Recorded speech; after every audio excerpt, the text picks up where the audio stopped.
வீட்ல சாமி இருந்துச்சு அப்படின்னா யாரும் அனுமதிக்க கூடாது. ஒரு சில பெருமக்கள், சாமியாடி பெருமக்கள் வீட்ல சாமிய வச்சு வணங்குவாங்க.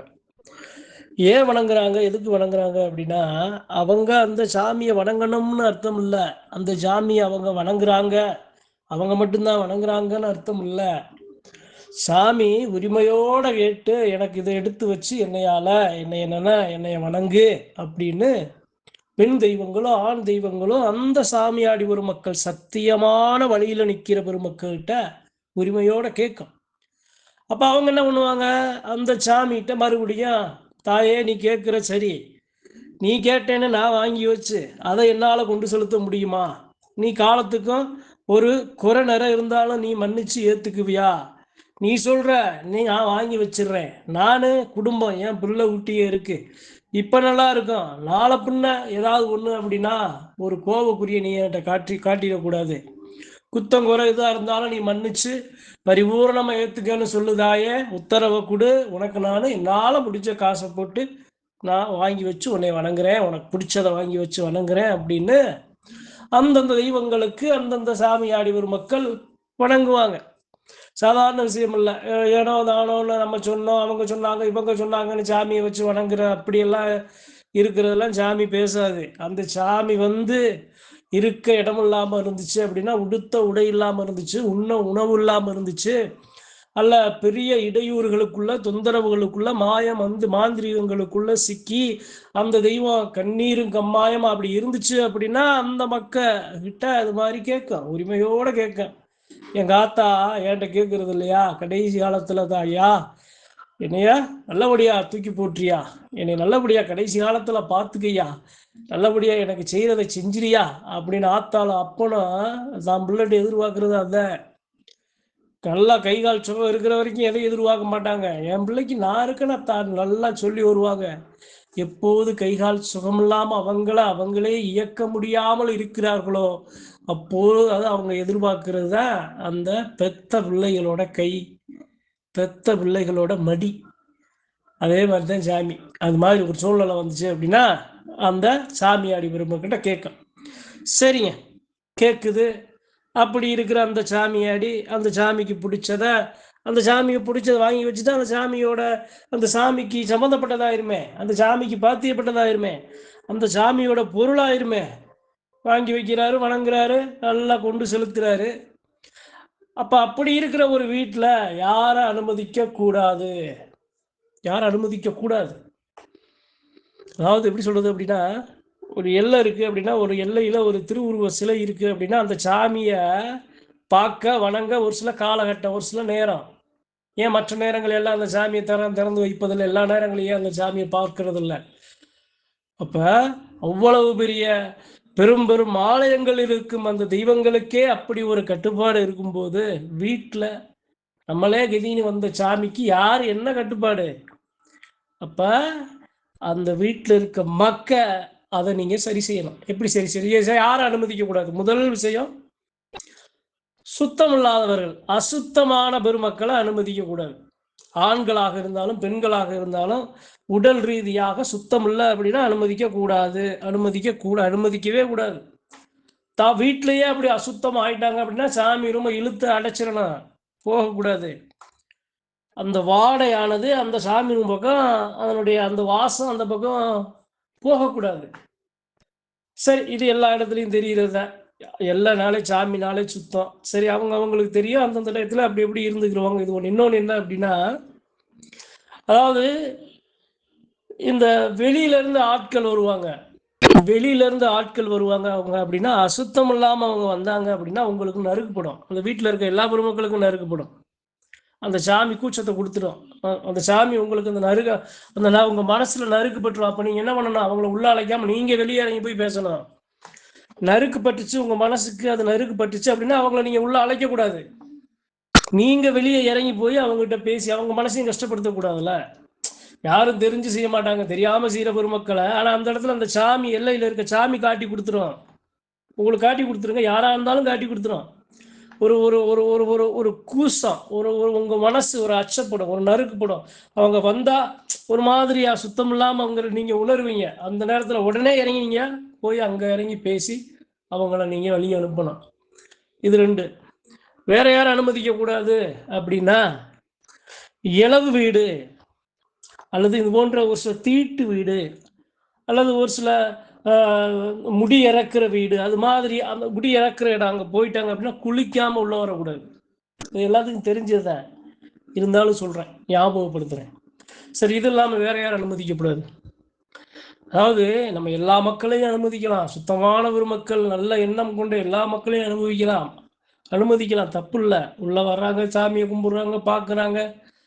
ஆனால் அந்த இடத்துல நீங்கள் வச்சு வணங்குறீங்களா அந்த தெய்வத்தோட அந்த ஆபரணம், அந்த தெய்வத்தோட ஆயுதம், அந்த தெய்வத்தோட உபகரணம், அந்த தெய்வத்தோட அணிகலன், அந்த தெய்வத்துக்கு தேவையான அந்த பொருள் என்ன சொல்லிச்சோ அதை நீங்கள் வாங்கி வச்சு நீங்கள் வணங்கும் போது வர்ற சனம் எல்லாருடைய கண்ணும் சரியான பார்வையா அந்த தெய்வத்தின் ஆபரணங்கள் மேலே படாது.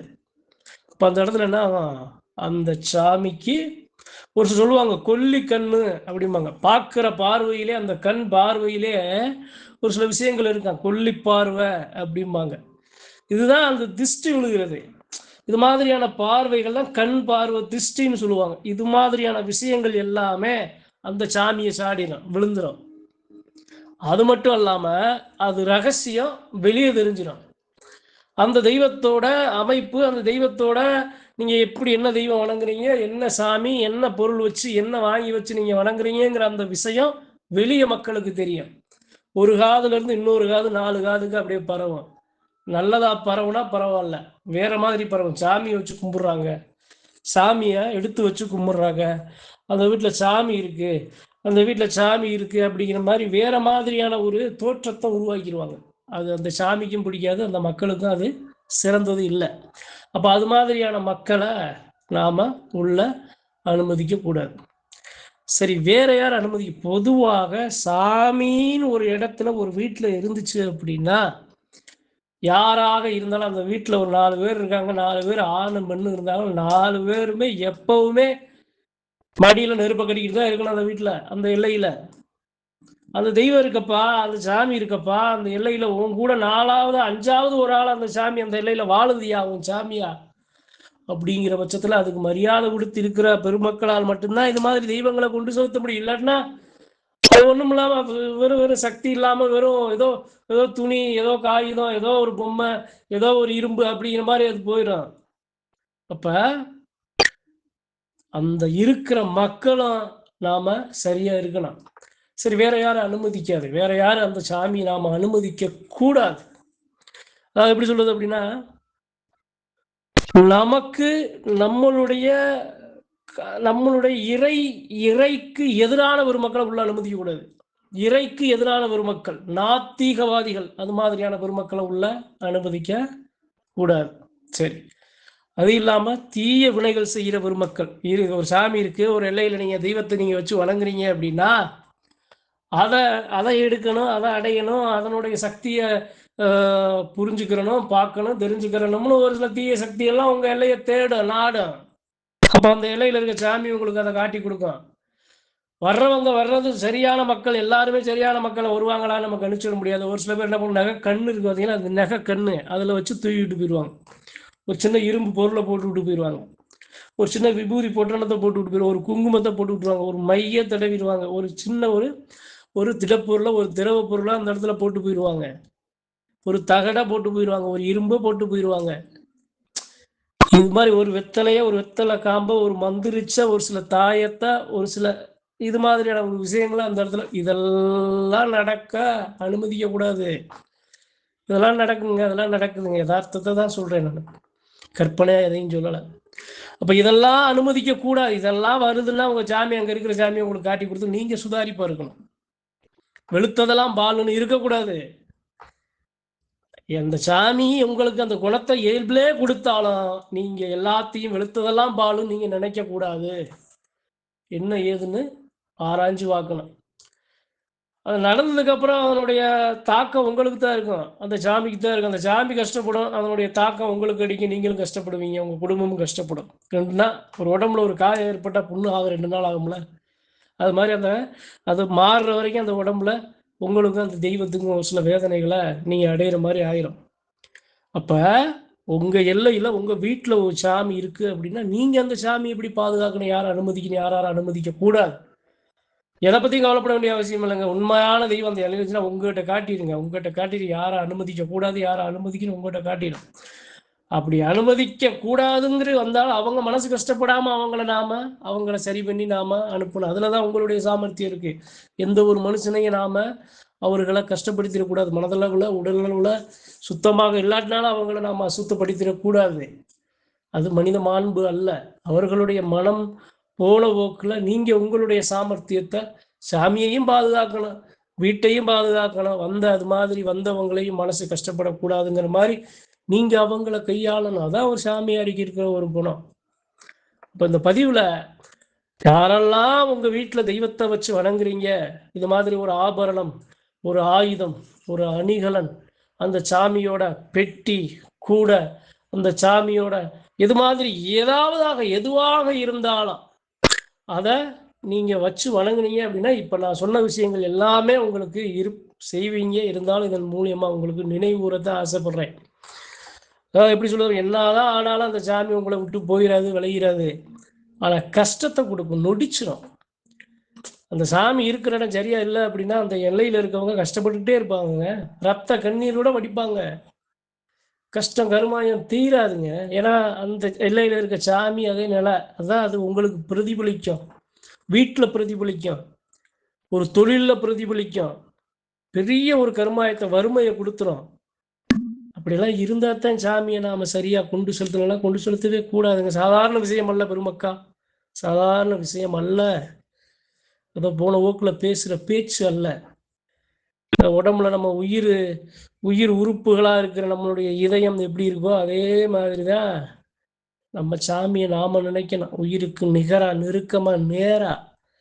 அப்படி இருக்க பெருமக்களால தான் சாமியை உணர முடியும்னு சொல்லி, அப்படி இருக்க பெருமக்கள் தான் வீட்டில் அந்த தெய்வங்களை கொண்டு செலுத்த முடியும்னு சொல்லி இந்த பதிவு அறிவு நண்பர்களுக்கு பகிர்ந்து கொள்ள ஆசைப்படுறேன். நன்றி, வணக்கம். மற்றும் ஒரு பதிவில் சந்திப்போம்.